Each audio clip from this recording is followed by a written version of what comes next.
Kepada sidang jemaat yang dikasihi Tuhan, sebelum kita masuk dalam ibadah PA, kembali saya mengucapkan selamat sore, Shalom. Sejahtera Tuhan kiranya tetap dilimpahkan kepada kita semua. Mari kita siapkan diri kita, siapkan hati kita, dan kita akan tundukkan kepala sejenak untuk kita masuk dalam doa. Bapa yang bertahta dalam kerajaan surga, di dalam nama Tuhan Yesus Kristus, Allah sesembahan dan pujaan hati kami satu-satunya, kembali Tuhan pada sore hari ini, kami datang kepadamu membawa diri ini Tuhan, untuk beribadah kepadamu. Dan itu sebabnya sebelum kami menunaikan ibadah kami, Tuhan kiranya ampuni segala kekurangan kelemahan kami, untuk supaya kami layak untuk berbakti, layak untuk memuji dan membesarkan nama-Mu Tuhan. Terima kasih Tuhan, terima kasih. Dan sekarang Tuhan kami serahkan acara ibadah ini ke tangan-Mu, dan kiranya Tuhan hadir di tengah-tengah ibadah kami, menolong kami, memberkati ibadah kami dari awal sampai pada selesainya. Pelayan-pelayan-Mu yang terkait dalam ibadah sore malam hari ini, mulai dari hamba yang memainkan musik, yang melakukan pujian, bahkan alat-alat yang digunakan, biar Tuhan memberkati semua. Terima kasih Tuhan. Namun demikian kami menyadari di saat kami menunaikan ibadah pelayanan kepadamu, kuasa kegelapan dalam bentuk apapun juga coba mengganggu, merintangi dalam ibadah ini. Dan kami panggil nama-Mu yang penuh kuasa untuk mengusirkan segala pekerjaan setan, yaitu di dalam nama Tuhan Yesus Kristus, darah Kristus yang berkuasa. Terima kasih Tuhan, terima kasih. Kami yakin dan percaya Engkau sudah menolong ibadah kami ini Tuhan. Dan kami sambut ibadah kami di dalam nama Tuhan Yesus Kristus. Haleluya. Amin. Puji Tuhan, saudaraku yang dikasihi Tuhan. Mari kita siapkan diri kita untuk kita melakukan pujian, 1-2 pujian untuk kita agungkan namanya Dia, ya. Kita akan melakukan pujian Tuhan tak pernah janji, ya. Langit selalu biru, tetapi Dia berjanji selalu menyertai. Puji Tuhan.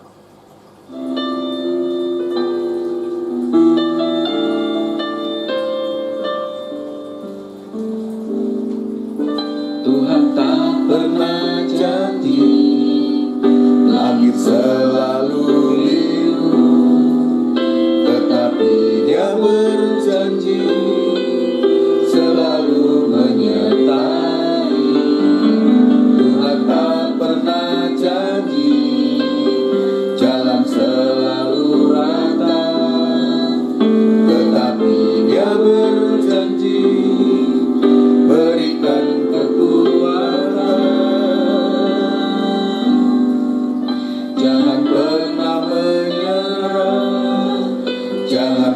putus asa. Mujizat Tuhan ada saat hati menyembah. Jangan pernah menyerah, jangan berputus asa. Mujizat Tuhan ada bagi yang setia dan percaya.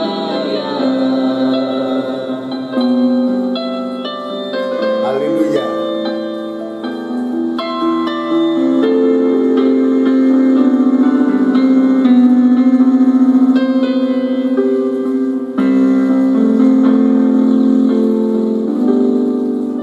Tuhan tak pernah janji, langit selalu biru, tetapi Dia berjanji selalu menyertai. Tuhan tak pernah janji, jalan selalu rata, tetapi Dia berjanji berikan kekuatan.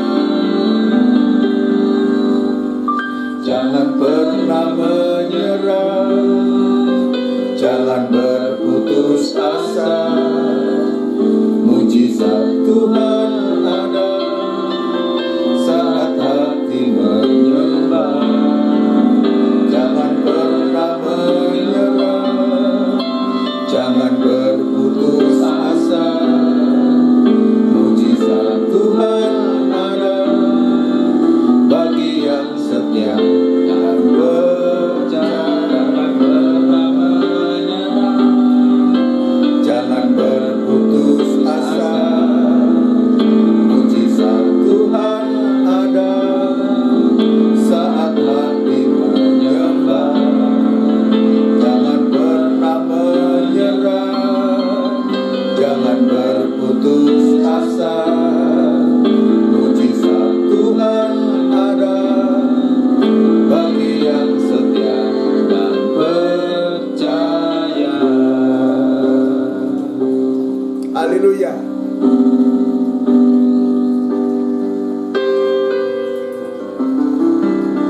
Puji Tuhan saudara sekalian, jadi ujian ini betul-betul memberikan satu kekuatan kepada kita untuk kita tidak selalu menuntut kepada Tuhan, tetapi yang pasti apapun yang Tuhan izinkan, Dia katakan, Dia berjanji selalu menyertai kita. Puji Tuhan, saudara sekalian. Mari kita akan lakukan pujian untuk kita masuk dalam firman Tuhan. Dan ini juga doa permohonan kita yang kemarin kita sama-sama bangsa Indonesia sedang memperingati ya ulang tahunnya yang ke-76, kemerdekaan yang ke-76 ya, dan sekaligus kita diizinkan menghadapi pandemi corona ini, dan kita lewat pujian ini bermohon kepada Tuhan supaya betul-betul bangsa Indonesia khususnya dipulihkan ya seperti sedia kala, sehingga kita terutama bisa kembali beribadah kepada Tuhan. Baginya tidak ada barang yang mustahil. Mari kita akan lakukan pujian dari buku NR 327. Pulihkan negeri kami.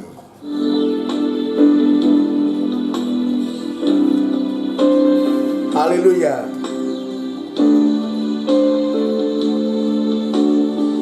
Biar kita ajukan kepada Tuhan ini. Kami umat-Mu merendahkan diri, sujud dan berdoa, mencari wajah-Mu, berbalik dari jalan kami yang jahat. Oleh anugerah-Mu ampunilah.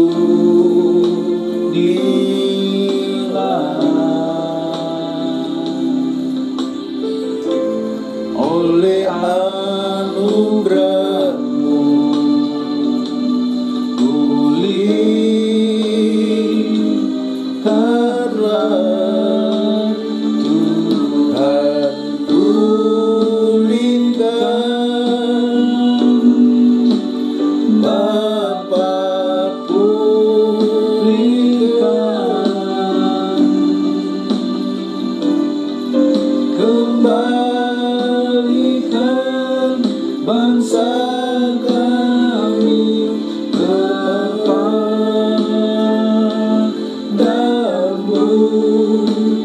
Tuhan, pulihkan, ampunilah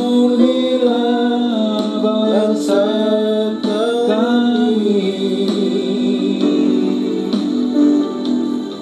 dan pulihkan kembali negeri kami. Haleluya.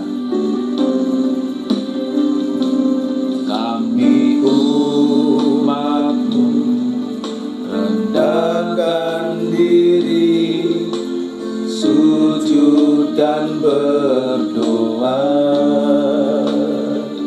mencari dari wajah-Mu, berbalik dari jalan kami yang jahat.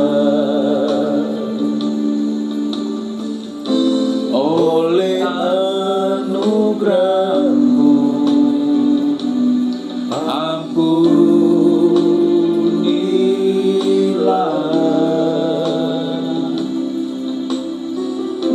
Oleh anugerah-Mu, pulihkanlah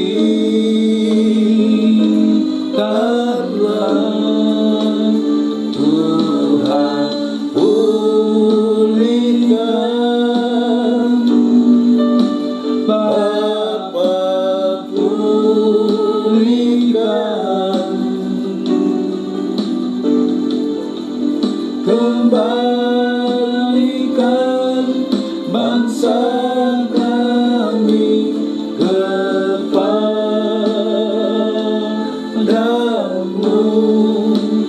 Tuhan, pulihkan, ampunilah bangsa kami,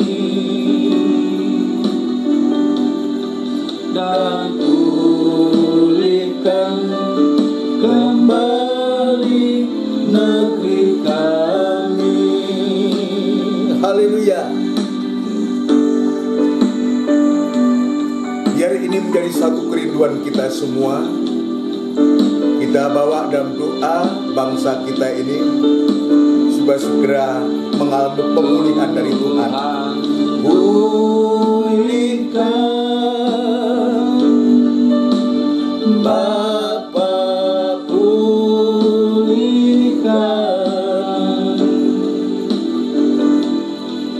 kembalikan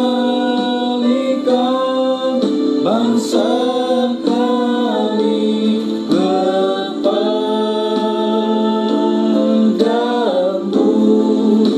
Tuhan, pulihkan, ampunilah bangsa kami, dan pulihkan kembali negeri kami.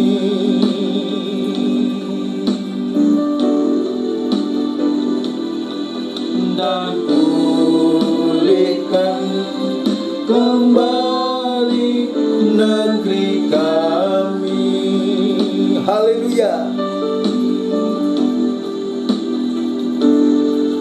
Dan pulihkan kembali negeri kami.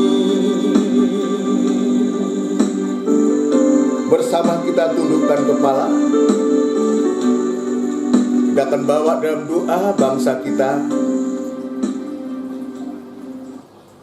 Bapa yang bertahta dalam kerajaan surga, lewat ibadah PA sore malam hari ini, Tuhan, di samping kami sangat membutuhkan firman-Mu, dan sekaligus kami berdoa mendoakan bangsa kami dan kerinduan hati kami, Tuhan, untuk supaya bangsa kami juga dipulihkan dari segala apa yang sedang dihadapi, yaitu menghadapi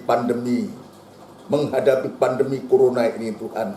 Terima kasih, kami yakin dan percaya jika oleh karena kesalahan kekurangan kami dan Engkau punya rencana yang indah kepada kami, biar Tuhan juga menolong kami, memberikan kemampuan surgawi, Tuhan. Terima kasih Bapa di surga. Terima kasih, sebentar kami akan belajar lagi untuk membaca firman-Mu, untuk mendengarkan firman-Mu. Ya Tuhan, kiranya Engkau tetap berkemurahan kepada kami, menyucikan hati kami, pikiran, pandangan, dan angan-angan kami, supaya kami bisa fokus hanya kepadamu, dan firman-Mu sungguh mendapatkan tempat yang terutama dalam hati kami. Urapi firman-Mu dan urapi kami sekalian dalam pengurapan yang datangnya dari Tuhan sendiri. Terima kasih Tuhan, terima kasih. Kami berdoa untuk gereja-gereja lain yang bersamaan beribadah semacam di tempat ini, dan kiranya Tuhan juga berkemurahan menolong memakai para hamba-hambamu, para gembala-gembala, para pendeta dimanapun mereka berada dalam tugas pelayan. Biarlah kiranya Tuhan Engkau juga memberkati terutama dengan firman-Mu untuk disampaikan kepada sidang jemaat-Mu, sehingga jemaat-jemaat yang boleh mengalami pelayanan, boleh mengalami kebangunan rohani, urapan yang kuat yang sama juga Engkau nyatakan kepada hamba-hamba-Mu semua Tuhan. Terima kasih Bapa di surga, terima kasih. Hamba tetap berserah diri kepadamu. Biar kemurahan dan belas kasihan-Mu tetap Tuhan nyatakan kepada hamba untuk mampu menyampaikan firman-Mu dengan benar dan murni, sehingga nyata Tuhan firman-Mu boleh memberkati kami, firman-Mu boleh menyatakan kekurangan kami, dan firman-Mu boleh memperbaharui kehidupan kami semua Tuhan. Terima kasih Bapa di surga, terima kasih demikian pula sidang jemaat-Mu yang saat ini berada di rumah mereka masing-masing. Ya Tuhan, kiranya Engkau juga menolong, Engkau memberkati, dudukkan dengan baik, dengan tenang, dan tetap memberikan selalu kerinduan hatinya untuk merindukan Engkau Tuhan. Terima kasih Bapa di surga, terima kasih. Inilah seru doa permohonan kami yang jauh dari sempurna, dan kiranya Tuhan menolong kami. Dalam nama Tuhan Yesus Kristus kami alaskan doa dan sembahyang kami. Haleluya. Amin. Puji Tuhan. Saudara yang dikasihi Tuhan, sebelum lanjut dalam pemberitaan firman Tuhan, kembali saya mengucapkan selamat sore, shalom, sejahtera Tuhan kiranya tetap dilimpahkan kepada kita semua. Kita bersyukur, kita berterima kasih kepada Tuhan, juga bersyukur pula oleh karena Tuhan sudah memberikan atau mengaruniakan kemerdekaan kepada bangsa Indonesia, bangsa kita ini, yaitu yang ke-76 hari kemarin tanggal 17 itu, saudara sekalian, Tuhan sudah menolong kita semua, ya, sehingga kita terbebas dari penjajahan. Jadi yang namanya dijajah itu, saudara sekalian, ya tentu tidak seperti kalau kita merdeka. Suatu contoh yang nyata adalah yang pernah juga, yang hari-hari ini juga kita pelajari, bagaimana bangsa Israel itu selama 430 tahun juga mengalami suatu penjajahan, suatu perbudakan, suatu di Mesir, dan betul-betul kehidupan bangsa Israel itu. Lewat firman Allah kita mengetahui begitu sengsara, begitu menderitanya untuk mereka hidup itu. Terutama saudara sekalian, dia tidak ada kesempatan untuk bisa beribadah, untuk bisa melayani Tuhan. Itu sebabnya kepada kita juga berterima kasih setelah Tuhan juga mengizinkan bangsa kita suatu dijajah oleh bangsa lain selama 350 tahun, ya hampir unda-undi, tapi juga selisihnya cukup banyak.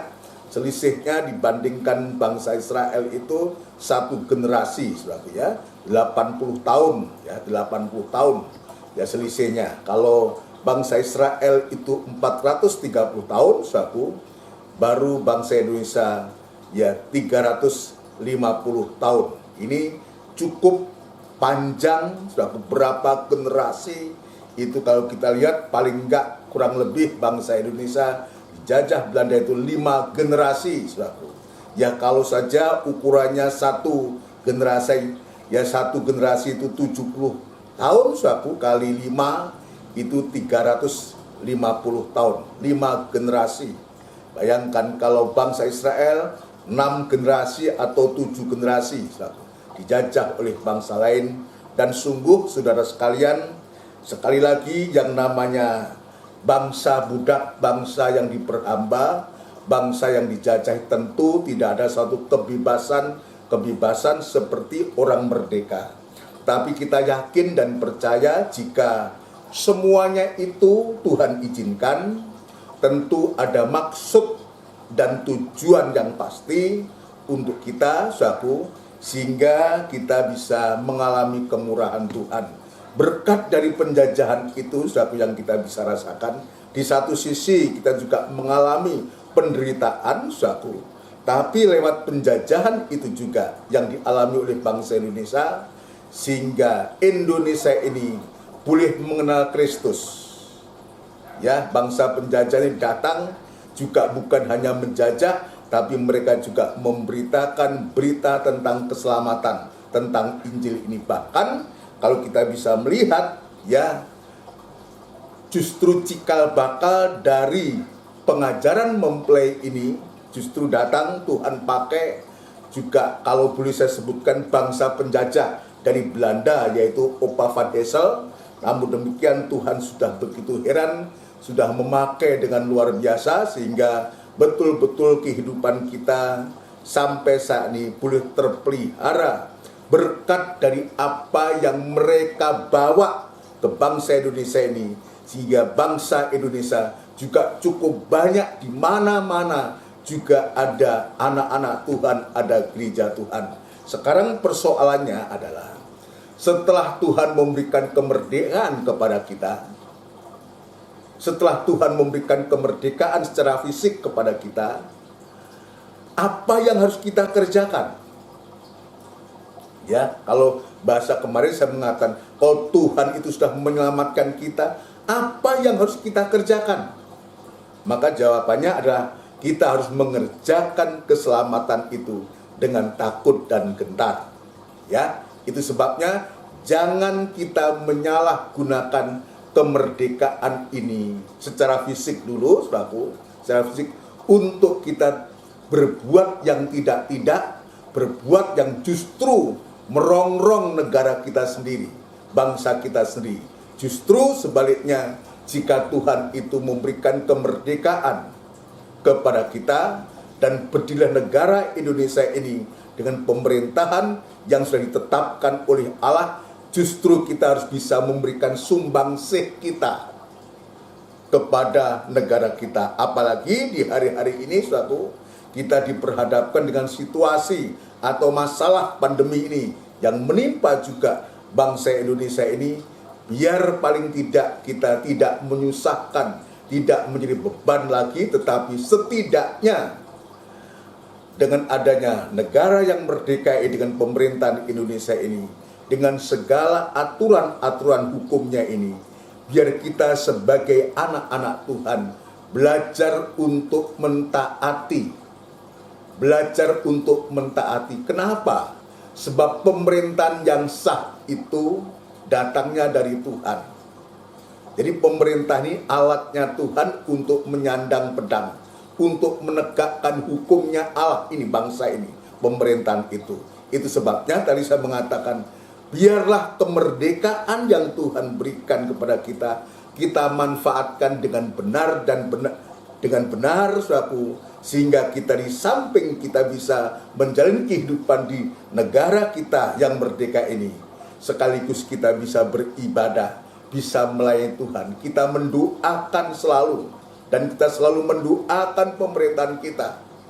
Ya, tadi dalam pujian yang terakhir, ini merupakan kerinduan kita untuk supaya bangsa kita yang juga dipulihkan, segera dipulihkan dari pandemi corona ini, dan kita bisa leluasa, bisa beribadah, dan rakyat Indonesia bisa beraktivitas lagi secara bebas, dan nama Tuhan dipermuliakan, dan Injil Kerajaan Allah pasti akan lebih luas lagi. Puji Tuhan. Sekarang secara rohani, secara rohani, kalau secara fisik, bangsa Israel, bangsa Indonesia juga pernah dijajah. Tapi secara rohani, saya mengalami, mungkin kita juga mengalami, pernah dijajah, pernah diperbudak, pernah diperhamba. Siapa yang memperbudak kita? Siapa yang memperhamba kita? Ya, tidak lain adalah dosa, kuasa dosa yang dihembuskan oleh pekerjaan setan. Dan itu sebabnya dalam Galatia pasal yang kelima, Galatia yang kelima, kemarin pagi saya sempat menuliskan dalam WA, dalam peringatan 17 Agustusan,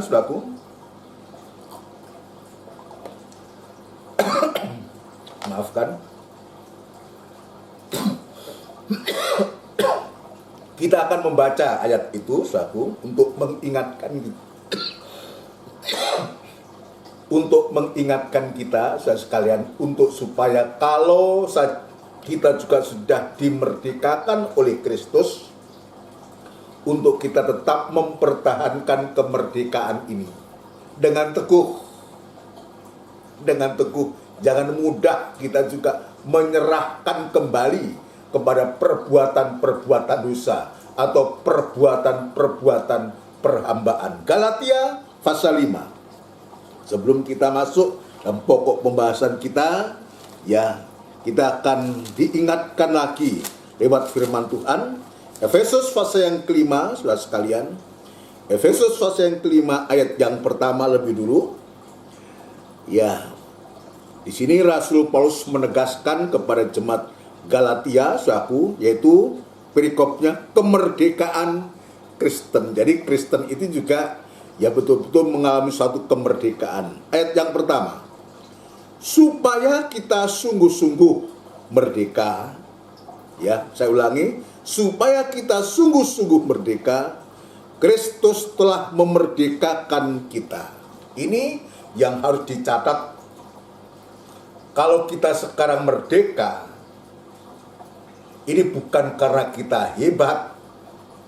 Kalau kita juga mengalami keselamatan, ya itu bukan karena kita kuat, gagah, atau kita hebat.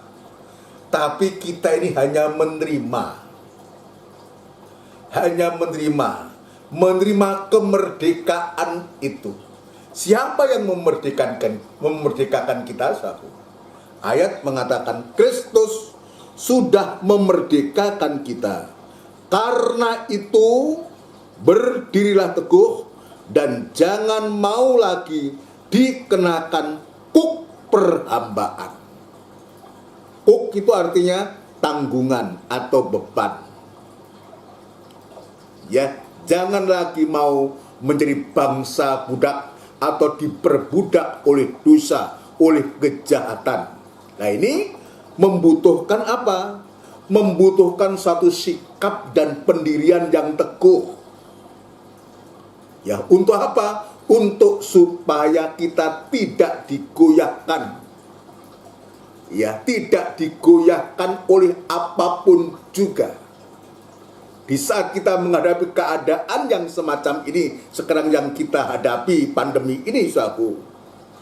Tapi biar kemerdekaan, keselamatan yang dari Tuhan itu tidak membuat, saudaraku, ya dengan keadaan kita ini, tidak membuat kita menjadi lemah, tapi justru dengan keadaan yang Tuhan juga pasti izinkan ini terjadi, saudaraku, yang sudah terjadi ini pasti juga seizin Tuhan, maka Tuhan juga pasti mempunyai cara, ya, untuk bisa menolong kita. Yang terpenting adalah setelah kita dimerdekakan adalah sikap kita harus berdiri teguh, ya, dan jangan mau lagi dikenakan kuk perbudakan. Amin, saudaraku.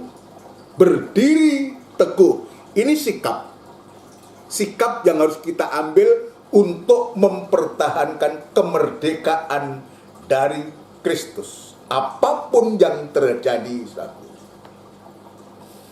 biar kita tetap bertahan. Oleh karena Yesus sudah memerdekakan kita, Yesus sudah menyelamatkan kita. Kalau bangsa Indonesia bisa mengatakan NKRI harga mati, saudaraku, maka buat kita lebih-lebih bahwa keselamatan itu adalah harga mati. Kenapa kita mendapatkan keselamatan? Karena Kristus sudah mati. Harga keselamatan itu seharga kurbannya Kristus. Ya, seharga kurbannya Kristus. Dan itu sebabnya biar kehidupan kita di hari-hari ini, ketika kita diperhadapkan dengan situasi kondisi yang mungkin tidak mengenakkan buat kita, biar kita punya sikap. Kita ingat dulu, ya, kita hanya bangsa budak, bangsa kafir yang tidak mempunyai janji apa-apa. ya, bangsa yang diperhamba oleh dosa. Tapi Tuhan itu baik kepada kita. Dalam Kolose pasal yang pertama, saudaraku, ya teringat ayat itu, Kolose pasal yang pertama. Kolose pasal yang pertama, saudara sekalian, Filipi Kolose pasal yang pertama ayat yang ke-21. Di sini juga Rasul Paulus mengingatkan jemaat di Kolose, saudaraku, di Kolose, juga kamu yang dahulu hidup jauh dari Allah dan yang memusuhinya dalam hati dan pikiran seperti yang nyata dari perbuatanmu yang jahat. Jadi ini jelas, kalau Paulus mencatat ini, dan ini untuk kita, bukan bermaksud untuk mengungkit masa lalu kita. Sama sekali tidak. Tapi Paulus hanya mengingatkan kepada kita, saudaraku, bahwa itulah keadaan kita yang sesungguhnya. Keadaan kita yang sesungguhnya. Ya, puji Tuhan. Ayat 22, sekarang, nah, perhatikan, sekarang diperdamaikannya di dalam tubuh jasmani Kristus oleh kematiannya. Nah, diperdamaikannya sama dengan dimerdekakannya. Dimerdekakan. Tadi Galatia pasal 1. Dimerdekakan, diperdamaikan, diperdamaikannya di dalam tubuh jasmani Kristus oleh kematiannya, untuk menempatkan kamu kudus dan tak bercela dan tak bercacat di hadapannya. Jadi bukan hanya sekedar diselamatkan, dimerdekakan, tapi betul-betul dipersiapkan untuk supaya kehidupan kita yang memusuhi, kehidupan kita yang jahat tadinya, saudaraku, ya, Tuhan mau menempatkan kita kudus dan tak bercacat dan bercela di hadapannya. Kalau kita melihat ini, saudaraku, betapa rencana Allah itu kepada kita yang pernah diperbudak oleh dosa, yang pernah dijajah oleh dosa. Tuhan sudah memperdamaikannya, sudah memerdekakan kita, dan sampai Tuhan itu akan membuat kita kudus dan tak bercela di hadapan Allah. Ini yang Tuhan tuliskan lewat Paulus untuk kita. Dia pesankan untuk sidang jemaat, khususnya dari bangsa kafir kita ini. Itu sebabnya, apa kata Paulus selanjutnya?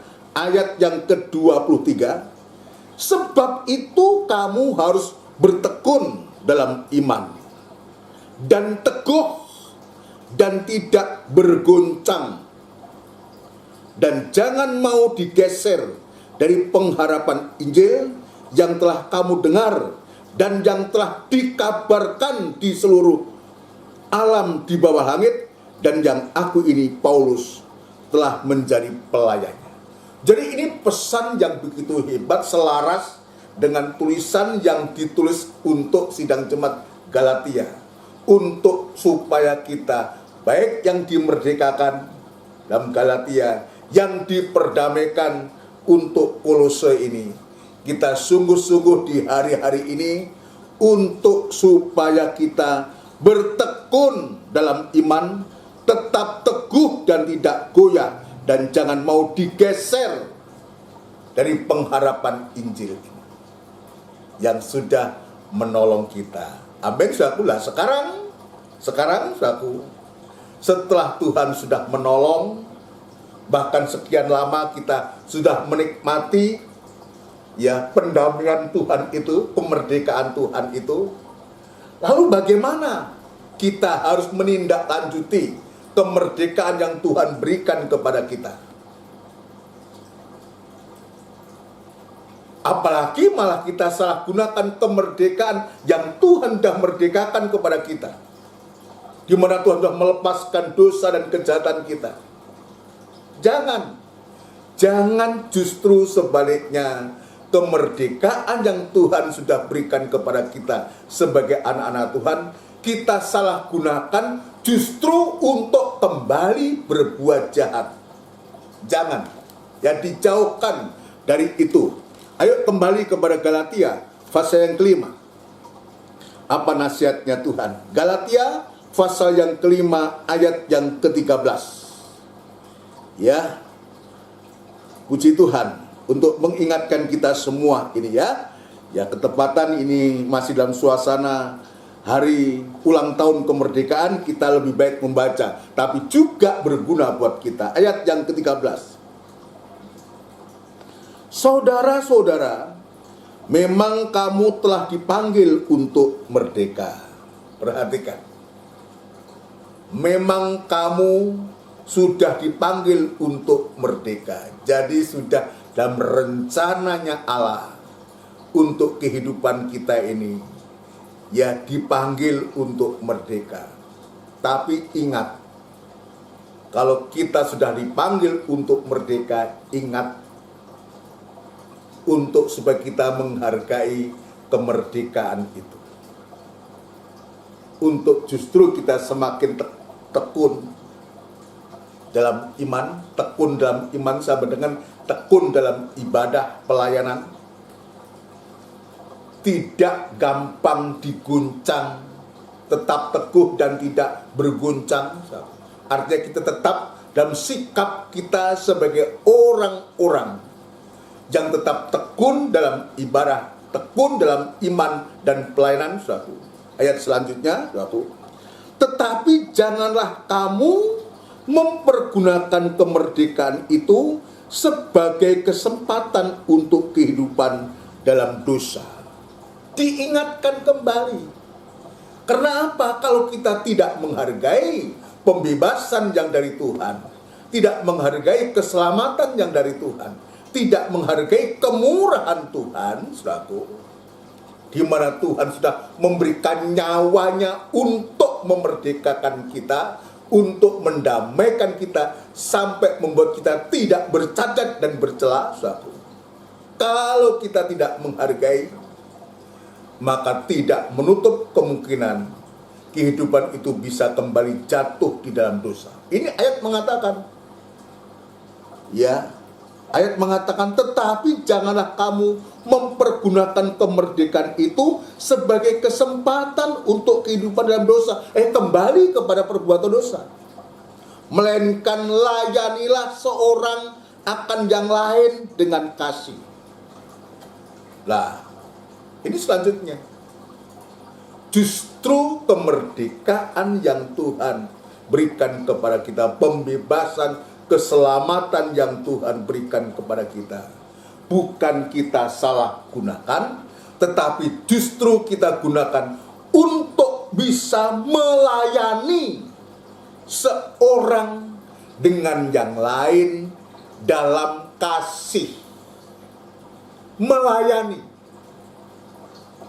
ya, melayani seorang dengan yang lain, saling membantu, apalagi di saat-saat pandemi ini, saudaraku. Ya, di saat-saat pandemi, di saat-saat susah, semuanya juga mengalami kesusahan. Tapi apakah kita masih ada hati untuk kita bisa memperhatikan, melayani satu dengan yang lain? Coba, apakah masih ada hati kita ini teringat akan saudara-saudara kita yang lain? Mungkin kita tidak bisa memberi sesuatu dalam bentuk finansial, saudara, karena kita juga mengalami kesusahan yang sama, saudara, kesulitan yang sama. Tetapi paling tidak, saudara sekalian, yang kita bisa lakukan untuk kita bisa melayani sesama, yaitu untuk kita minimal saling mendoakan satu dengan yang lain. Jadi perhatian kita, cara kita melayani satu dengan yang lain di masa sulit, di masa susah semacam ini, minimal setiap kita ingat akan saudara-saudara kita yang lain. Syukur baik kalau kita diberkati Tuhan dan kita ada kelebihan-kelebihan, saudaraku. Kita bisa membantu kesulitan-kesulitan yang lain. Tetapi yang harus kita waspadai, saudaraku, justru kesulitan-kesulitan yang semacam ini juga akan bisa dimanfaatkan setan untuk kita tidak mengingat orang lain. Ya, perhatikan baik-baik. Kalau kita tidak waspada atau kita lengah, saudaraku, justru kesulitan-kesulitan ini akan dimanfaatkan oleh setan untuk kita tidak bisa melayani seorang akan yang lain, tidak bisa membantu saudara-saudara kita yang sementara sebenarnya Tuhan kasih kemampuan kepada kita. Maka setan hembuskan untuk kita hanya ingat diri sendiri. Mengingat diri sendiri. Dengan kata lain, maka kasih itu semakin hari semakin dingin. Tidak lagi ada empati terhadap orang lain. Ya, tidak bisa lagi memperhatikan satu dengan yang karena apa? Karena kesulitan ini akan dipakai oleh setan untuk supaya anak-anak Tuhan melakukan hal semacam ini. Ini berbahaya. Kita harus waspadai, jangan lengah di hari-hari ini. Tapi syukur terima kasih kepada Tuhan. Kalau sore malam hari ini Tuhan ingatkan lewat Rasul Paulus kepada sidang jemaat Galatia, saudaraku, untuk apa? Untuk supaya kita bisa mempergunakan kemerdekaan, mempergunakan keselamatan, mempergunakan pembebasan pendamaian Tuhan ini, untuk supaya kita bisa melayani seorang akan yang lain, yang didorong bukan karena untuk mencari bukan untuk mencari nama, bukan untuk mencari suatu kepujian kita bisa, jika Tuhan izinkan kita bisa menolong. Tapi perbuatan kebajikan itu, perbuatan baik itu didorong oleh kasih-Nya Allah. Ya, didorong oleh karena kita mencintai Tuhan, mengasihi Tuhan. Kenapa demikian? Karena Allah lebih dulu mengasihi kita. Itu sebabnya Tuhan juga mengajarkan untuk kita bisa melayani seorang akan yang lain juga di dalam kasih. Kasih kita kepada sesama itu sama halnya dengan kita mengasihi Tuhan. Ya, jadi kasih kita kepada sesama, kalau kita lakukan kepada sesama itu dengan kasih-Nya Allah, itu sesungguhnya sama halnya kita sedang mengasihi Tuhan. Ini ayat mengatakan Tuhan ajarkan begitu rupa lewat Rasul Paulus ini kepada jemaat di Galatia ini. Ayo, ini lewat ulang tahun kemerdekaan RI yang ke-76 ini, kembali Tuhan juga mengingatkan kita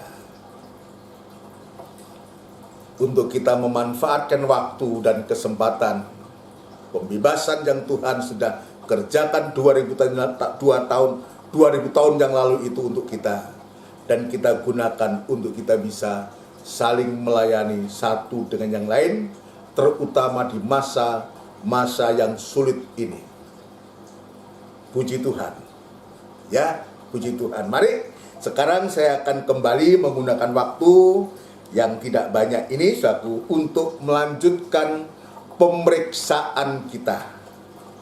Pemeriksaan kita yang berkaitan dengan perjalanan bangsa Israel menuju tanah Kanaan yang dimulai bagaimana Tuhan memerdekakan bangsa Israel dari tanah Mesir, membebaskan lewat Paskah saat itu, lewat pengorbanan binatang saat itu.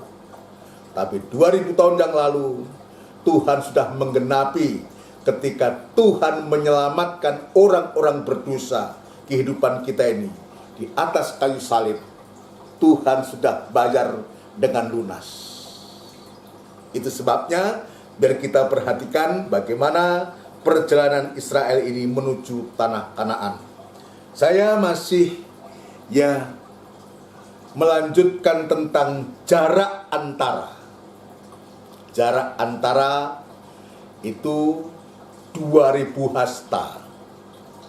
Jarak antara ini 2000 hasta yang Tuhan sudah tetapkan.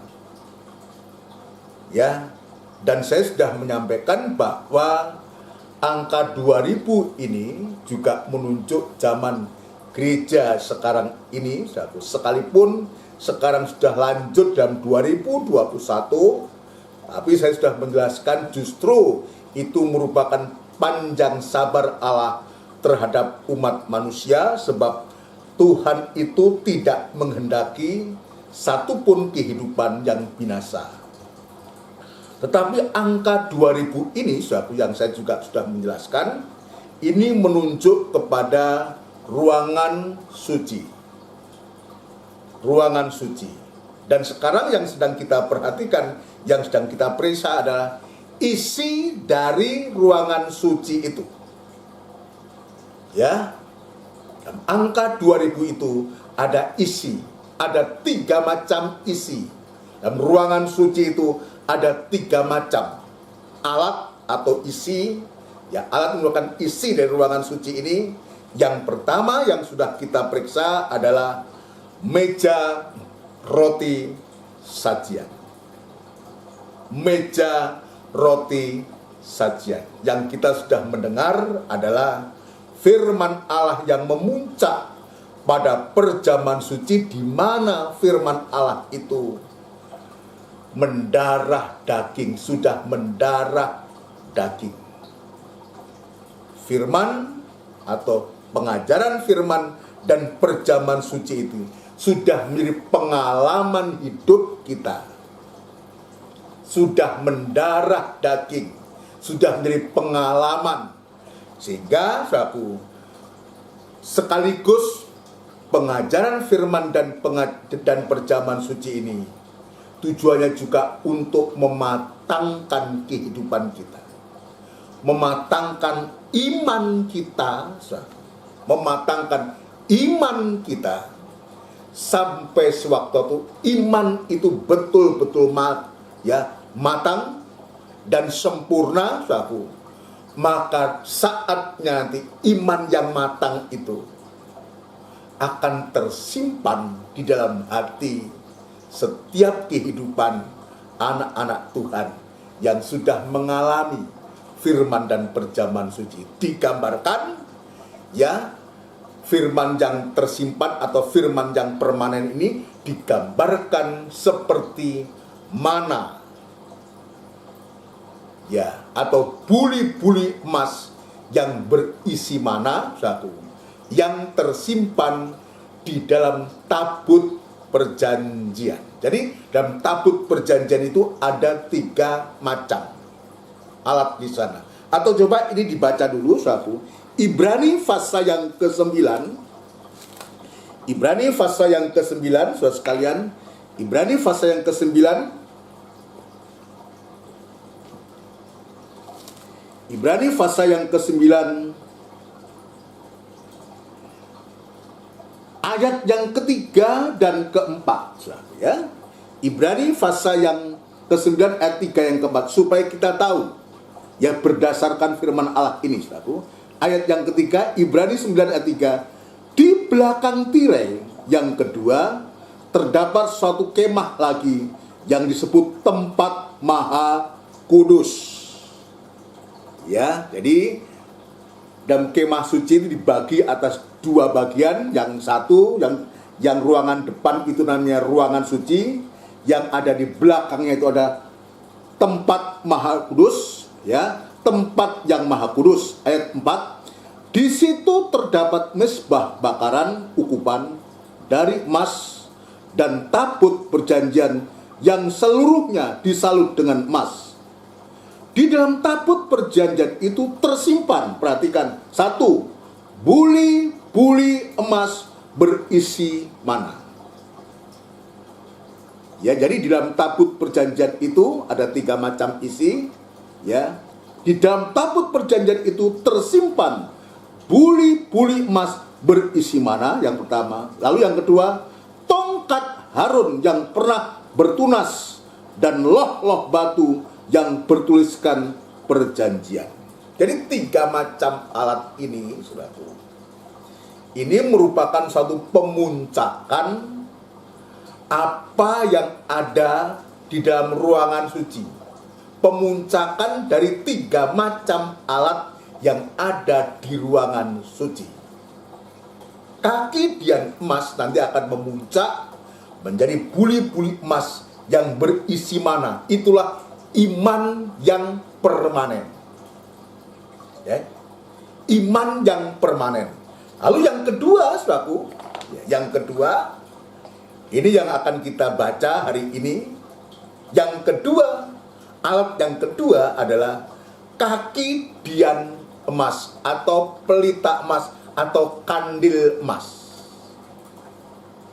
Kandil emas ini juga ada di dalam ruangan, yang juga ada di dalam tabut perjanjian.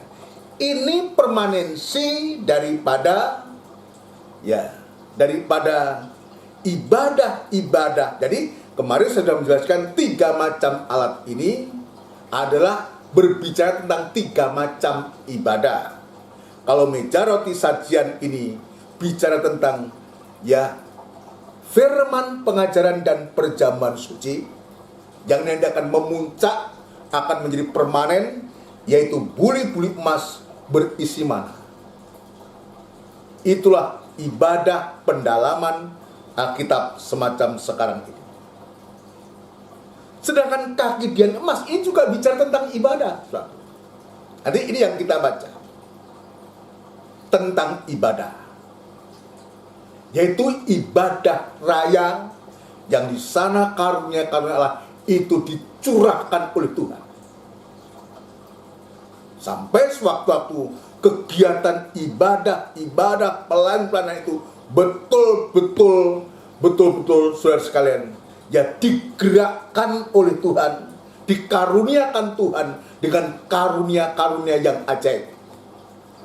Jadi yang berkhotbah, yang memainkan musik, yang pimpin puji-pujian, itu betul-betul dalam kekuasaan karunia daripada Roh Kudus.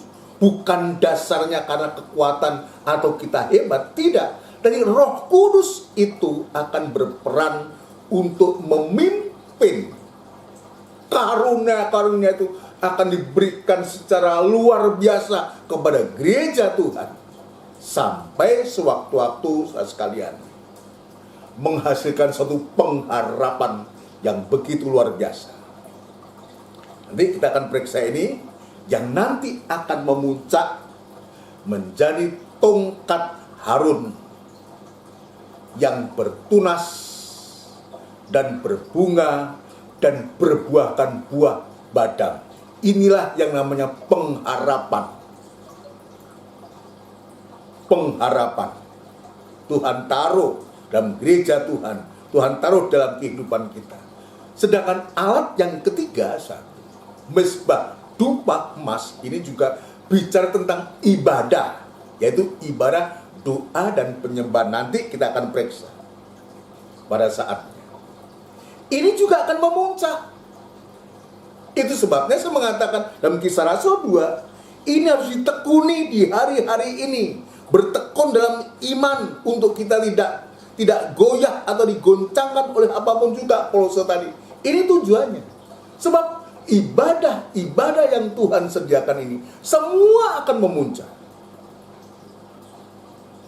Nah, kalau kita tekun dalam ibadah doa dan penyembahan, maka kita di sana kita sedang berhubungan erat dengan Allah Bapa dalam kasih-Nya, saudaraku, maka sewaktu-waktu nanti kalau kita tekun dalam ibadah, saudaraku, maka akan menjadi permanen kasih yang sempurna ini dalam wujud dua loh batu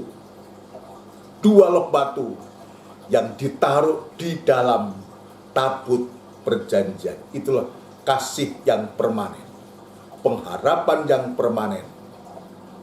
Itu tongkat Harun, saudara sekalian, dan meja roti sajian itu buli-buli emas yang berisi mana? Iman yang permanen. Ini yang Tuhan mau.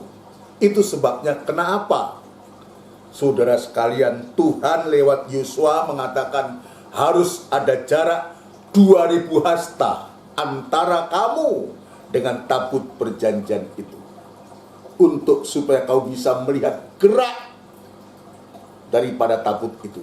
Sedangkan tabut itu bergerak untuk membuat jalannya, jalan baru yang dibuat oleh tabut perjanjian itu. Artinya jalan baru yang dibuat oleh Tuhan itu dengan segala keajaibannya. Sekarang saya akan masuk alat yang kedua yang ada dalam ruangan suci, saudaraku, yaitu kaki dian emas.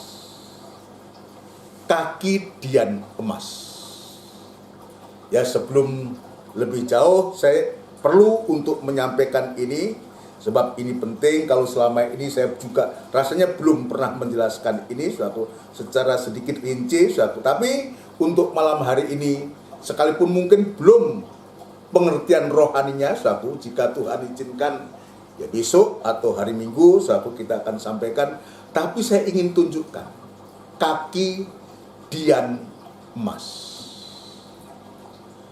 Kaki dian emas ini adalah satu-satunya alat penerang di dalam ruangan suci. Perhatikan baik-baik. Kaki dian emas ini satu-satunya alat penerang di dalam ruangan suci. Berbeda dengan meja roti sajian, berbeda pula dengan mezbah dupa emas yang dibuat dari emas tulen. Jadi dibuat dari emas tulen. Sedangkan meja roti sajian dan mezbah dupa emas itu terbuat dari kayu penaga, yang disalut dengan emas luar dan dalam. Saudara sekalian, nanti ada pengertiannya sendiri, tapi secara fisik lebih dulu, untuk saya juga menggunakan waktu, menggunakan waktu, supaya kita bisa betul-betul kita bisa mengerti. Jadi saya ulangi bahwa pelita emas ini dibuat dari emas tulen atau emas murni seberat 1 talenta. Seberat 1 talenta. 1 talenta emas. Mungkin sudah bertanya, berapa 1 talenta emas itu? Ya. 1 talenta itu sama dengan 34 kilogram. Itu baru untuk pembuatan pelita emas atau kandil atau kaki dian emas. Ya, coba bayangkan 34 kilo, saudara sekalian. Coba kalau itu diuangkan, ya. Jadi ini saya menjelaskan ini supaya kita tahu. Jadi tidak segampang semudah itu. Nanti prakteknya secara rohani nanti kita akan lihat. Ya, 34 kilo. Jadi ini merupakan satu harga kalau ini diuangkan, saudaraku. Ini harga yang cukup mahal. Katakanlah emas itu satu gram itu 500.000. Ya, dikalikan aja. Ya, dikalikan aja. Dalam 1 kilo itu, ya 1 kilo itu berapa itu? Ya kalau 1 on itu 1 on 100 gram 100. Ya, dikalikan aja kali 500 itu berapa? Ya kalau saya kalikan ya 1 gram itu 500 kurang lebih saudaraku, ya satu alat ini harganya 17 miliar. Nanti sudah hitung sendiri. Ya kalau dikalikan per gramnya aja 500.000, ini sudah nilainya kurang lebih 17 miliar. Satu alat. Dan saya ingin menunjukkan betapa mahalnya harga untuk membuat kandil emas atau pelita emas. Ya, prosesnya sekarang. Ya, prosesnya. Prosesnya bukan dicetak, saudara. Bukan dicetak. Zaman dulu belum ada cetakan, apalagi di padang gurun. Ya, proses pembuatannya adalah dibakar supaya lembek satu dan mudah untuk dibentuk. Di prosesnya adalah gemblengan atau pembakaran, dibakar satu. Ya, dibuat dari satu talenta emas, ditempa, dipukul, dibentuk. Jadi bukan dicetak. Kalau sekarang semua cetak. Sekarang zaman dulu belum ada itu. Tapi Tuhan itu begitu luar biasa. Sudah mempersiapkan para ahli-ahli. Tuhan pilih Besaliel dan Aholiab saat itu. Mungkin saudara bertanya, ini emas dari mana? Ya, emas dari mana bisa mendapat? Itu baru untuk pelita emas aja. Ya, untuk kaki dian emasnya sudah 1 talenta 34 kilo satu. Emas murni, emas tuleng. Belum lagi nanti untuk tutup tabut perdamaian itu juga dari emas murni. Dan alat-alat yang lain memang dari kayu, tapi semua disalut dengan emas. Baik tabut perjanjian itu dari kayu penaga, disalut emas luar dan dalam. Meja roti sajian dari kayu penaga juga disalut emas luar dan dalam. Mesbah dupa emas juga dari kayu penaga disalut emas luar dan dalam. Dan juga papan-papan jenang yang ada di situ, temboknya itu dari kayu penaga yang juga disalut dengan emas luar dan dalam. Saudara bisa membayangkan bagaimana menyalut kayu itu dengan emas. Berarti emas itu harus dipipihkan, harus ditipiskan sampai kayu itu tidak nampak. Tidak boleh nampak. Yang nampak adalah emasnya saja. Tadi saya mengatakan untuk pelita emas saja membutuhkan 34 kilo. Belum lagi tutup tabut perjanjian dan emas-emas untuk yang lain untuk melapisi berapa banyak emas yang harus digunakan. Jadi artinya dalam pembangunan tabernakel itu membutuhkan biaya yang sangat mahal. Nah, tadi saya mengatakan dari mana emas-emas itu? Sementara bangsa Israel bangsa budak, bangsa yang dijajah, bangsa yang diperhamba. Tapi Tuhan itu bisa melakukan segala perkara. Itu sebabnya tadi saya mengatakan tabut perjanjian itu membuat jalan, mencari jalan. Nah, dari sini kita bisa melihat, kalau kita yakin dalam ibadah kita dan pengikutan kita ini kepada Tuhan, maka Allah yang sanggup untuk menolong, membuat jalan, dan memberi jalan kepada kita di saat justru kita dalam keadaan apapun juga. Jika Tuhan juga membuka jalan, mencarikan jalan, Dia berkuasa. Kembali kepada dari mana emas itu didapatkan dari orang-orang Israel ini. Tadi saya mengatakan Tuhan yang berkuasa itu membuat hati bangsa Mesir itu ya penuh belas kasihan, sehingga dia katakan, maka orang-orang Israel sebelum keluar dari Mesir, dia merampasi harta benda orang Mesir. Apapun yang diminta, Tuhan menaruh hati yang belas kasihan untuk diberikan. Apapun yang diminta, diberi. Coba kita baca untuk supaya kita tahu. Ya, lebih dulu Keluaran pasal yang ketiga. Kitab Keluaran pasal yang ketiga.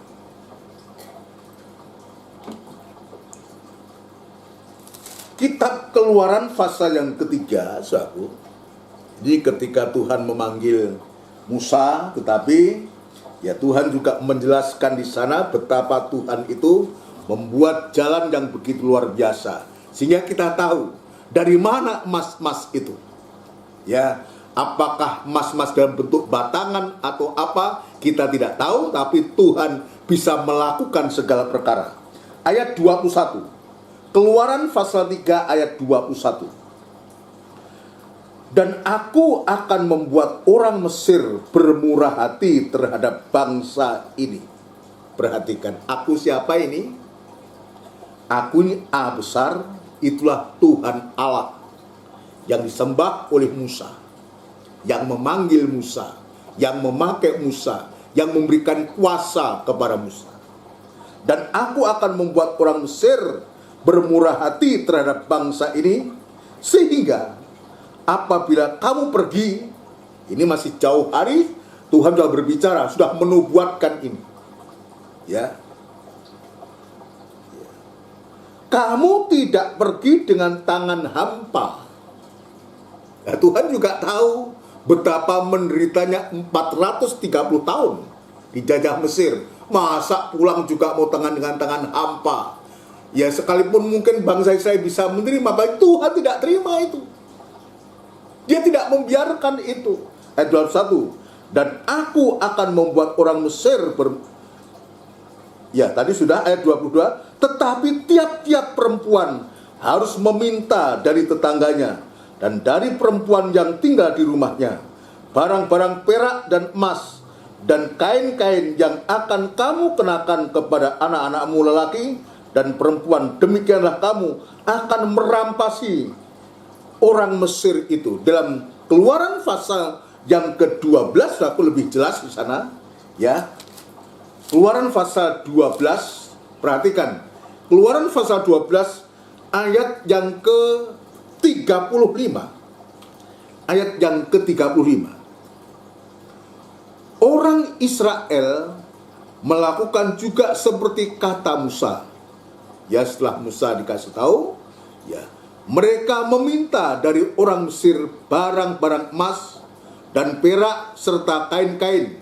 Dan Tuhan membuat orang Mesir bermurah hati terhadap bangsa itu, sehingga memenuhi permintaan mereka. Demikianlah mereka merampasi orang Mesir itu. Dan selanjutnya, jadi ini Tuhan, kalau bukan Tuhan tidak mungkin. Bagaimana bisa bangsa budak, apalagi saat itu cepat-cepat harus pergi, mau minta, wah bisa dipentung sudah. Tapi karena Tuhan yang berkarya, Tuhan yang membuka jalan, Tuhan yang membuat jalan. Dalam kitab Yosua, Tuhan yang sama, Allah yang sama, yang sudah berbuat, ya, membuat hati orang Mesir itu murah. Ya, apapun yang dia minta, emas, perak, tembaga, dan semuanya, kain-kain semua, dikasih semua. Betul-betul saat itu Mesir dalam kemiskinan. Kenapa? Hartanya diangkut semua sama orang-orang Israel. Dan ternyata bukan tanpa alasan. Bukan tanpa alasan kalau Tuhan itu memberikan hati yang murah kepada orang-orang Mesir ini untuk apa saja yang diminta oleh orang Israel ini. Kita nggak tahu, saudaraku, terutama kita sedang bicara tentang pelita emas dari emas ini, saudaraku, emas ini. Apakah saat itu yang diminta dalam bentuk emas batangan? Tidak dijelaskan. Apakah dalam bentuk perhiasan, cincin, ya anting-anting atau apa, saudaraku? Tapi yang pasti ternyata Tuhan punya rencana bukan saja untuk kebutuhan anak-anak laki dan perempuan, tapi lebih dari itu, Tuhan juga ternyata ada rencana yang besar untuk membangun kemah suci. Yaitu ketika Musa dia naik ke atas gunung dan Tuhan berfirman, Tuhan berbicara untuk supaya orang-orang Israel ini memberikan satu persembahan. Keluaran pasal 25. Keluaran pasal 25, ya. Keluaran pasal 25 ayat yang ketiga. Nanti sudah bisa baca ayat yang sebelumnya atau ayat yang pertama, ya. Berfirmanlah Tuhan kepada Musa, pasal 25 ayat yang pertama, katakanlah kepada orang Israel, ya, ini dari Tuhan yang berfirman, bukan maunya Musa ini, saudara, ya. Ini maunya Tuhan. Berfirmanlah Tuhan kepada Musa, katakanlah kepada orang Israel supaya mereka memungut bagiku persembahan khusus dari setiap orang yang terdorong hatinya. Haruslah kamu pungut persembahan khusus kepadaku itu. Inilah persembahan khusus yang harus kamu pungut dari mereka: emas, perak, tembaga, kain ungu tua, kain ungu muda, dan seterusnya. Ini luar biasa. Andai kata Tuhan tidak membuat hati bangsa Israel, bangsa Mesir murah hati, suatu.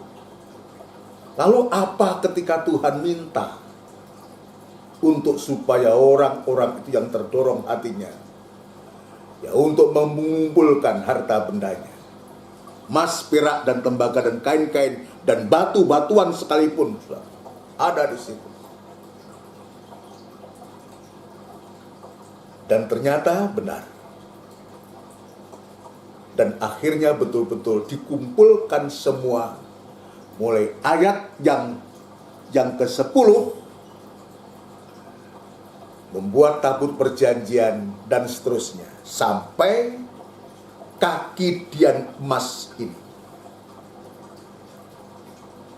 Dari untuk kaki dian emas saja yang dibutuhkan sudah 1 talenta. 1 talenta 34 kilo untuk pembuatan pelita emas yang adalah nanti menjadi alat satu-satunya, alat penerang satu-satunya di dalam ruangan suci. Ruangan suci, saudara sekalian, ya, menjadi alat penerang. Puji Tuhan. Sekarang saya akan tunjukkan, saudara, ya. Untuk sekarang, apa kaki dian emas itu? Tadi di satu sisi, kaki dian emas yang ada di ruangan suci itu adalah bicara tentang ibadah. Bicara tentang ibadah. 3 macam alat itu, 3 macam ibadah. Sama dengan 3 macam ketekunan dalam Kisah Rasul fase yang kedua, yaitu keadaan gereja hujan awal dulu sudah melakukan 3 macam ketekunan ini. Harusnya untuk akhir zaman ini 3 macam ibadah itu harus lebih lagi untuk kita melakukan menjelang hari Tuhan yang semakin mendekat.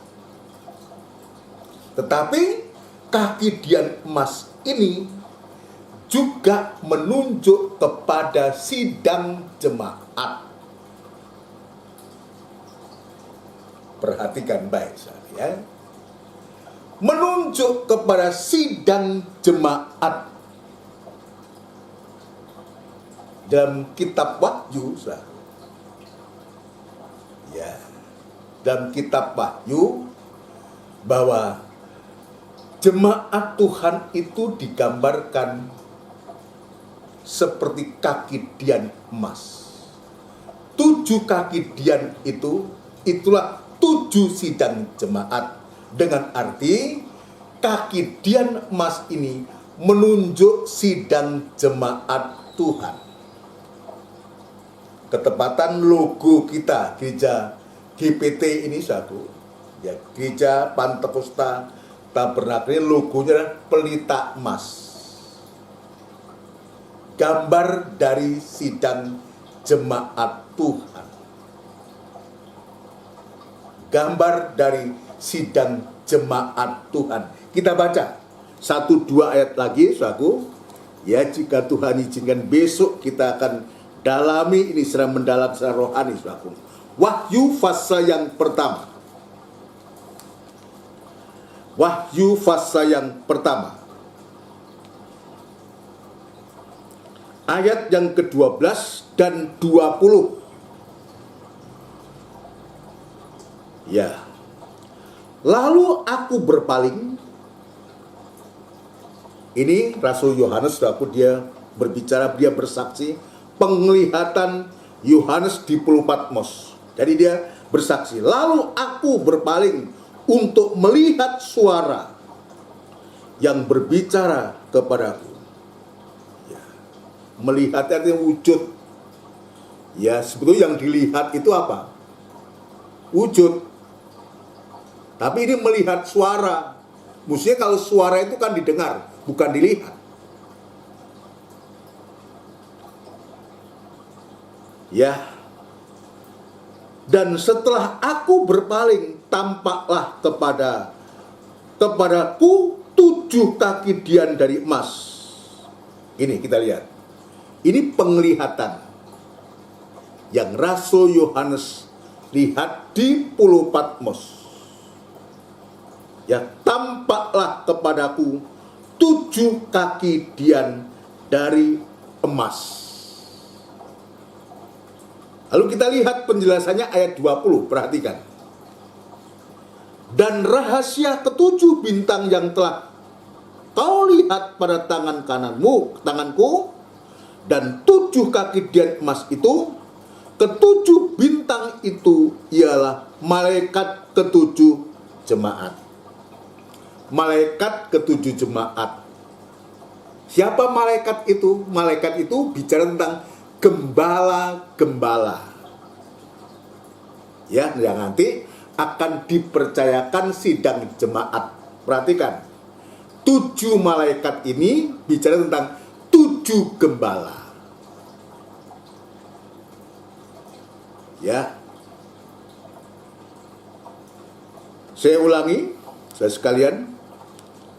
Ke-7 kaki dian emas itu, ke-7 bintang itu ialah malaikat ke-7 jemaat, dan ke-7 kaki dian itu ialah ke-7 jemaat. Yaitu nanti menunjuk kepada 7 jemaat di Asia Kecil, yaitu Efesus, jemaat Efesus dengan malaikatnya sendiri, malaikat jemaat di Efesus. Yang kedua, jemaat Smyrna dengan malaikatnya. Jemaat Pergamus dengan malaikatnya. Jemaat Tiatira dengan malaikatnya. Jemaat Sardes dengan malaikatnya. Jemaat Philadelphia dengan malaikatnya. Jemaat Laodikia dengan malaikatnya. Jadi kaki dian emas ini menunjuk kepada sidang jemaat Tuhan. Sidang jemaat Tuhan. Siapa sidang jemaat Tuhan ini? Ini yang harus kita garis bawahi. Sidang jemaat yang ditebus oleh darahnya sendiri. Saudara sekali, ini kaki dian, ini jemaat. Jemaat Tuhan ini ditebus dengan darahnya sendiri, dengan dia mengorbankan nyawa itu, untuk supaya menjadi jemaat yang nanti pada akhirnya jemaat Tuhan itu betul-betul akan dipersiapkan, dipertunangkan dengan satu laki-laki, yaitu Kristus yang sudah menebus itu untuk menjadi mempelai perempuannya. Itu sebabnya karena kaki dian emas ini juga menunjuk ibadah tapi juga menunjuk sidang jemaat. Siapa jemaat itu sekarang? Sidang jemaat itu adalah kehidupan yang sudah bertobat, kehidupan yang sudah menerima Yesus sebagai satu-satunya Tuhan dan Juru Selamat, yang sudah bertobat, yang sudah lahir baru, yang sudah dipenuhkan Roh Kudus, yang sekarang jemaat itu berada di kandang penggembalaan. Jarak antara untuk mempersiapkan kehidupan kita sebagai perawan yang suci di hadapan Kristus. Sebagai perawan suci di hadapan Kristus, dipertunangkan jemaat itu. Siapa itu? Itulah kehidupan kita. Itu sebabnya, saudaraku, tadi saya mengatakan proses untuk pembuatan kaki dian emas ini harus ditempa dan membutuhkan 1 talenta emas, mahal yang dibutuhkan. Jadi artinya jemaat Tuhan itu mahal di mata Tuhan. Harga jemaat itu senilai korbannya Kristus. Saya tunjukkan satu ayat lagi. Efesus pasal yang kelima. Efesus pasal yang kelima, ya. Efesus pasal yang kelima, supaya kita memberikan penghargaan di hari-hari ini, saudara.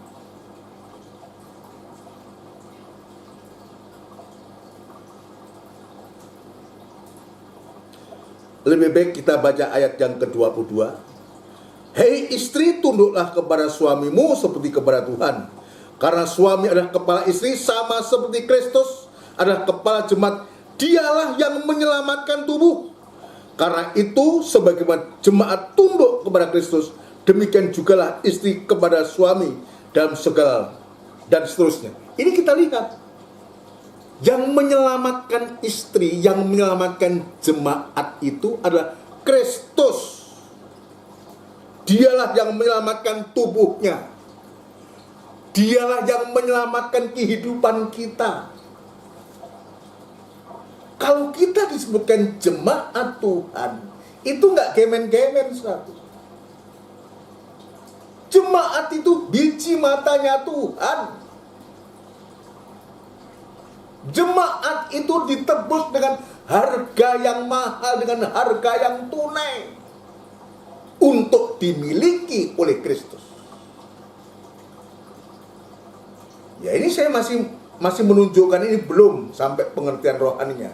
Saya ingin menunjukkan bahwa kaki dian emas yang menunjuk sidang jemaat ini dibuat dengan harga yang mahal, membutuhkan 1 talenta. Secara fisik minimal 1 alat ini 17 miliar. Kalau kita hitung 1 gram itu 500.000.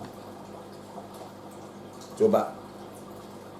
Bagi orang kaya mungkin, tapi bagi kita, bagi saya, jangankan M, jut aja kita kadang-kadang sudah sulit untuk bisa mendapatkan itu, apalagi M, apalagi untuk membiayai suatu alat, pembuatan alat. Tapi Tuhan sudah melakukan. Kalau dulu zaman Israel memang membutuhkan 1 talenta emas, 34 kilo. Tapi untuk jemaat di akhir zaman ini, Tuhan sudah membeli dengan harga lunas, dengan dirinya sendiri di atas kayu salib, untuk kita nanti akan ditampilkan sebagai perawan yang suci, tanpa cacat dan celah. Efesus mengatakan, dialah yang menyelamatkan tubuh. Dialah yang menebus tubuhnya itu dengan harga yang mahal. Nah sekarang kembali, kalau kita menyadari sekarang kita sudah ditebus oleh darahnya Kristus sebagai jemaat Tuhan, yang biji mata Tuhan, apakah kita masih sembrono? Kita masih tidak menghargai penebusan Tuhan? Atau menyalahgunakan kemerdekaan, menyalahgunakan penebusan itu? Berbahaya, saudara. Kalau kita sudah ditebus dan kita kembali kepada jalan yang jahat, saudara.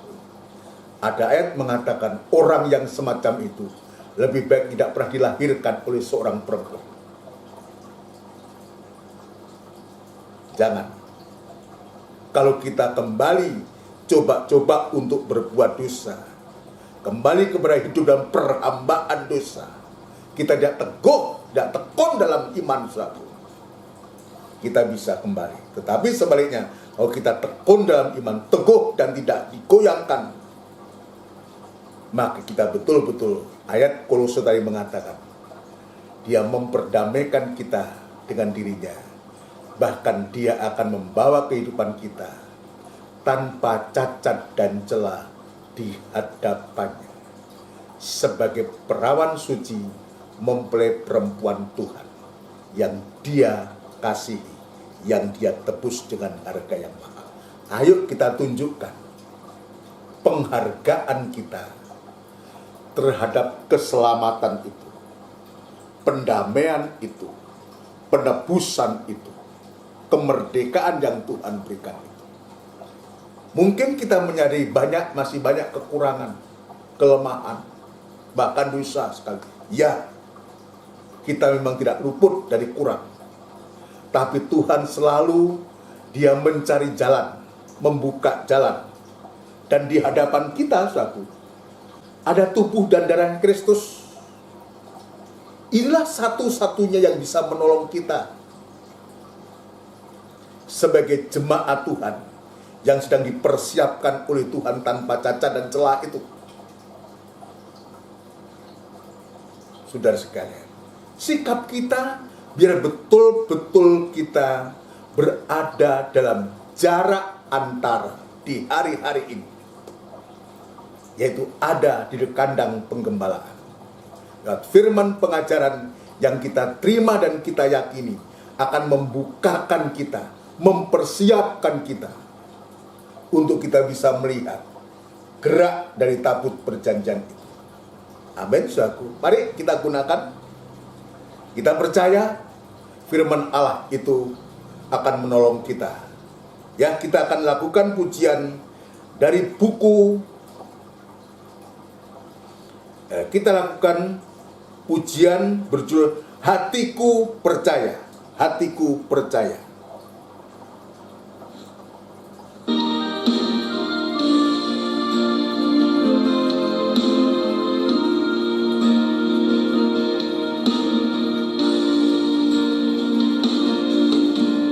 Saat ku melihat jalanmu, saat ku tak mengerti rencanamu, namun tetap ku pegang janjimu.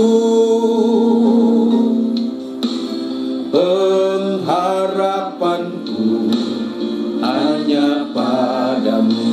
Haleluya. Saat ku tak melihat jalanmu, saat ku tak mengerti rencanamu, namun tetap ku pegang janjimu.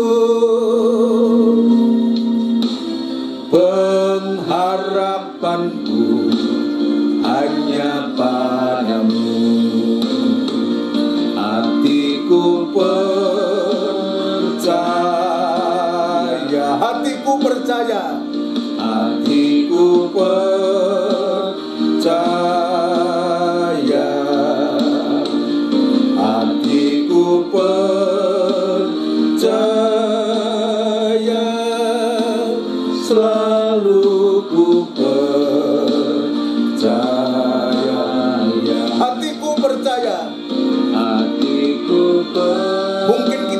melihat jalan, tidak mengerti rencana Tuhan,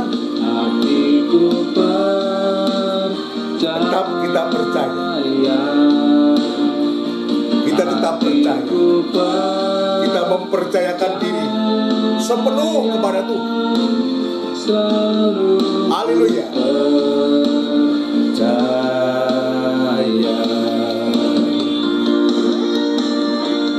Haleluya. Amin. Kita yakin akan janji Tuhan. Tidak sia-sia untuk kita memanfaatkan waktu. Kita berada di antara, berada di kandang penggembalaan. Di sana kita akan diperlihatkan bagaimana Tuhan itu berkarya untuk kita, mempersiapkan kita. Hatiku percaya, hatiku percaya, hatiku percaya,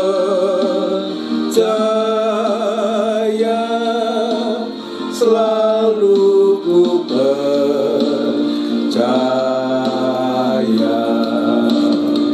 Hatiku percaya,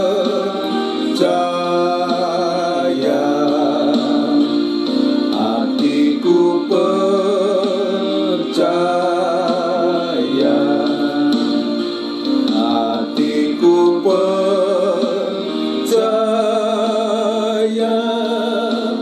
selalu ku percaya.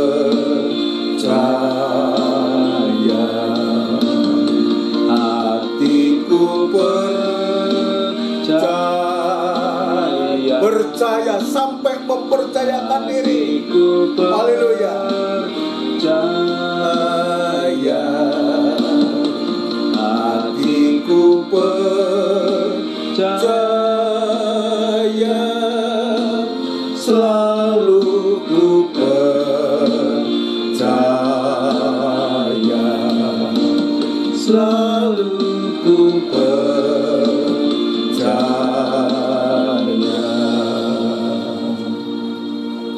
Amin, amin Tuhan. Terima kasih Tuhan, terima kasih untuk lawatanmu pada malam hari ini.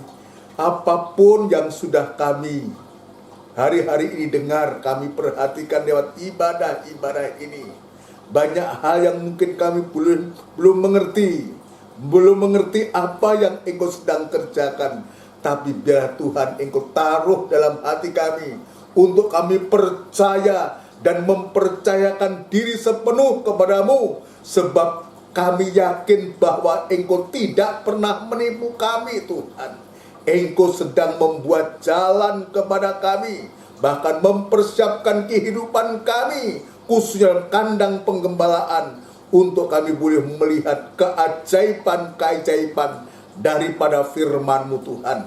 Terima kasih Tuhan Yesus, terima kasih lawatan-Mu luar biasa pada sore malam hari ini. Terima kasih Tuhan, di hadapan kami ya Tuhan ada tubuh dan darah-Mu Tuhan. Sebelum kami bersekutu, ya Tuhan, Engkau ampuni atas kekurangan dan kelemahan kami, kelengan kami, kurang perhatian kami Tuhan terhadap Engkau. Sebab menyadari Tuhan, kami ditebus hanya oleh karena Engkau Tuhan, dengan harga yang sangat mahal. Itulah jemaat-Mu dengan darah-Mu sendiri. Dan itu sebabnya Tuhan, sekali lagi kami seringkali kami lengah, dan untuk itu ampuni kami, layakkan kami untuk bersekutu dengan tubuh dan darah-Mu, untuk supaya kami mendapatkan kekuatan yang baru, semangat yang baru untuk menghadapi situasi sekarang ini sampai masa yang akan datang. Terima kasih Tuhan. Terima kasih, kami sambut tubuh dan darah-Mu di dalam nama Tuhan Yesus Kristus. Haleluya. Amin. Puji Tuhan.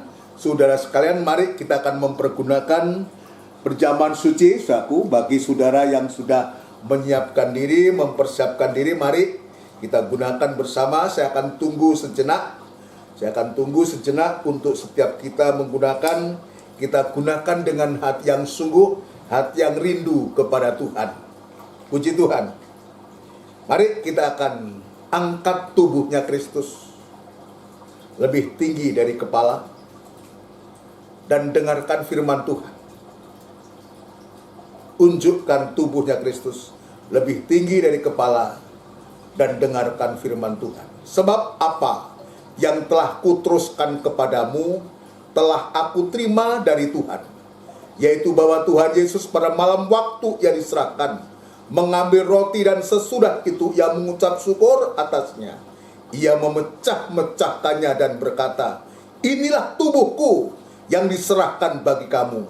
Perbuatlah ini menjadi peringatan akan aku. Kita makan dengan hati percaya dalam nama Tuhan Yesus Kristus.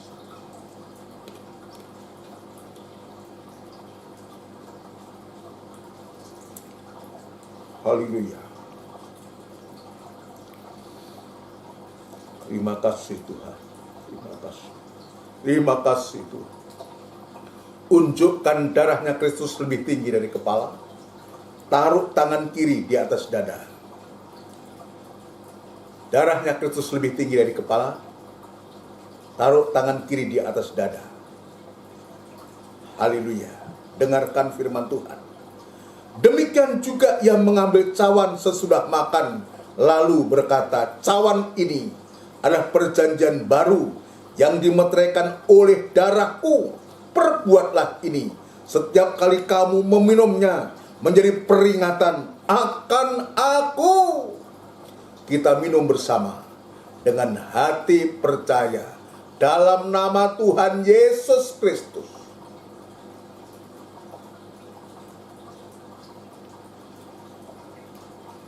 Amin. Haleluya. Haleluya. Unjukkan kedua tangan kita.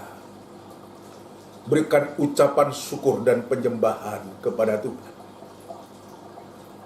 Menyadari kita jemaat Tuhan yang ditebus oleh darahnya sendiri.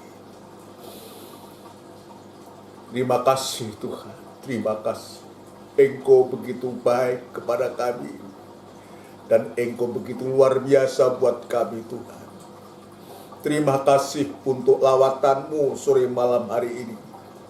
Engkau sudah memberkati kami, memberikan pengharapan kepada kami, memberikan semangat kepada kami untuk pengiringan kami di hari-hari akhir menjelang Engkau datang yang kedua kali Tuhan. Sekalipun kami banyak mengalami rintangan halangan, Tuhan tetap kami yakin dan percaya Engkau sanggup untuk menolong kami semua Tuhan. Justru dengan kesulitan-kesulitan yang Engkau izinkan ini Tuhan, biar untuk membawa kami lebih bertekun lagi, berpengharapan hanya kepadamu Tuhan. Terima kasih Tuhan untuk lawatan-Mu pada malam hari ini, dan Engkau sudah memberkati kami. Biar berkat-Mu ini melimpah dalam hati kami dan menjadi iman, dan kami boleh praktekkan di hari-hari ini Tuhan, untuk kehidupan kami sehari-hari. Terima kasih Tuhan. Terima kasih di dalam nama Tuhan Yesus Kristus. Kami alaskan doa dan sembahyang kami. Haleluya. Amin. Puji Tuhan. Saudara sekalian yang dikasih Tuhan. Demikian rangkaian ibadah kita dalam ibadah PA ini. Satu ibadah PA yang juga disertakan juga kita juga mengenang akan peringatan ulang tahun selaku kemerdekaan RI juga. Sebetulnya itu secara fisik, tapi kita juga pernah mengalami kemerdekaan itu oleh darah Kristus. Ya, puji Tuhan, kita tetap menekuni pendalaman Alkitab ini ya, dengan apa yang Tuhan percayakan dan Tuhan berikan kepada saya sebagai gembala untuk disampaikan kepada jemaat Tuhan. Ya, mohon doa dari jemaat semua supaya Tuhan memberikan kekuatan, kesehatan.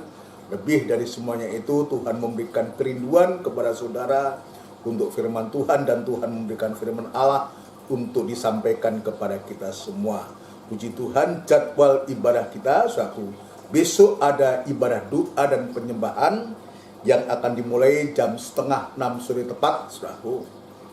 Itu hari Kamis ibadah doa, dan dilanjutkan nanti ibadah raya tanggal 22, saudaraku, tanggal 22, dan juga nanti PA semacam sekarang ini hari Rebunya. Nanti akan diumumkan lagi. Puji Tuhan, saudara sekalian yang dikasihi Tuhan, tetap kita nyatakan kerinduan kita, saudara sekalian, untuk supaya bangsa kita, negara kita yang kemarin kita memperingati hari ulang tahun kemerdekaan yang ke-76, dan juga kita bawa dalam doa supaya segera dipulihkan dari pandemi corona ini, untuk supaya kita bisa, anak-anak Tuhan semua, khususnya ya di Surabaya dan sekitarnya, di Indonesia pada umumnya, mengalami suatu mendapatkan kesempatan kembali untuk kita bisa beribadah secara tatap muka. Banyak hal, banyak jemaat yang merindukan kapan kita bisa bertemu, kita bisa beribadah.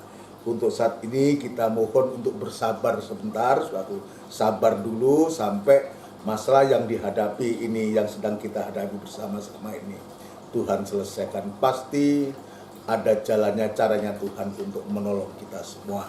Ya, terutama seperti dalam doa kita nyatakan kerinduan kita kepada Tuhan untuk firman Tuhan, supaya Tuhan menolong, ya. Puji Tuhan, kita tetap saling mendoakan satu dengan yang lain. Saudara sekalian, kita juga nanti berdoa untuk sidang jemaat semua yang membutuhkan doa, suatu yang dalam pemulihan, ya Tuhan, yang lemah, Tuhan biar kuatkan. Juga berdoa untuk bangsa dan negara kita. Mari kita akan tundukkan kepala sejenak untuk kita berdoa bersama-sama. Tidak putus-putusnya kami mengucapkan syukur dan terima kasih kepadamu, kebaikanmu yang begitu luar biasa kepada kami. Engkau sudah nyatakan kepada kami, ya Tuhan, lewat pemberitaan firman Allah, Tuhan sudah memberkati kami. Ya, berkat-Mu ini melimpah dalam kami, dan kami menjadi berkat bagi orang lain, dan nama Tuhan dipermuliakan. Terima kasih Tuhan, kami membawa ibadah-ibadah yang Tuhan sudah percayakan kepada kami, baik ibadah PA, ibadah doa maupun ibadah raya. Biarlah Tuhan kami tetap menekuninya sampai kehendak Tuhan menjadi nyata atas kami, untuk sampai sewaktu-waktu benar-benar kami lewat kandang penggembalaan ini dipersiapkan untuk kami bisa menyambut kedatangan-Mu yang kedua kali, penuh dengan iman, harap, dan kasih kami hanya kepada-Mu Tuhan. Terima kasih Tuhan Yesus, terima kasih. Kami membawa sidang jemaat-Mu ke tangan-Mu. Biar kiranya Tuhan, mulai dari anak-anak, remaja, kaum muda, dewasa sampai pun yang paling sepuh, Tuhan, Engkau lawat satu persatu dimanapun saat ini berada, baik di rumah, di kota, di luar kota, di tempat pekerjaan. Tuhan memberkati seluruh sidang jemaat-Mu, mulai dari nikah, rumah tangga, usaha, pekerjaannya. Tuhan berkati terutama ibadah dan pelayanannya. Yang lemah Tuhan kuatkan, dan proses pemulihan Tuhan pulihkan, dan sembuh kembali, sehat kembali, bisa beraktivitas, dan nama Tuhan dipermuliakan. Segala pekerjaan setan dan bentuk apapun juga yang coba mengganggu sidang jemaat-Mu, ya Tuhan, kami sehati panggil nama-Mu yang penuh kuasa untuk mengusirkan segala pekerjaan setan itu di dalam nama Tuhan Yesus Kristus, darah Kristus yang berkuasa. Terima kasih Tuhan, terima kasih. Kami membawa bangsa kami Tuhan yang kemarin berulang tahun yang ke-76, biarlah kemerdekaan yang Tuhan berikan kepada bangsa kami ini betul-betul dimanfaatkan dengan baik untuk setiap rasa rakyat masyarakat bangsa Indonesia boleh menghargai kemerdekaan yang Tuhan sudah berikan kepada bangsa kami. Terima kasih memberikan kerukunan, memberikan semangat selalu kepada bangsa kami Tuhan, terutama para pemimpin-pemimpin kami, Bapak Presiden, Wakil Presiden, jajaran Menteri, pejabat tinggi negara di pusat, di daerah, TNI, Polri, bau-membau Tuhan di hari-hari ini, khususnya dalam menghadapi masalah persoalan yang sedang dihadapi oleh bangsa kami Bagimu tidak ada barang mustahil. Namun demikian semua seizin Engkau pasti ada maksud yang indah untuk bangsa kami ini. Terima kasih Tuhan, terima kasih. Kami yakin dan percaya Engkau pasti memberikan pertolongan kepada bangsa kami ini Tuhan. Berikan kerukunan, jauhkan dari pertengkaran, permusuhan, pemberontakan, apalagi Tuhan jauhkan dan berikan damai sejahtera-Mu di tengah-tengah bangsa kami Tuhan. Terima kasih. Terima kasih Tuhan, terima kasih. Sebentar kami akan berpisah, mau beristirahat malam. Kami menyerahkan diri kami ke tangan Tuhan. Terima kasih Tuhan, terima kasih. Saudaraku yang kekasih, biarlah rahmat anugerah cinta yang besar yang datangnya dari Allah Bapa, Sang Putra dan Roh Kudus yang sepenuhnya di dalam nama Tuhan Yesus Kristus. Haleluya. Amin. Selamat malam. Tuhan memberkati kita semua. Puji Tuhan. Salam sehat, semangat. Amin. Tiap langkahku ku tahu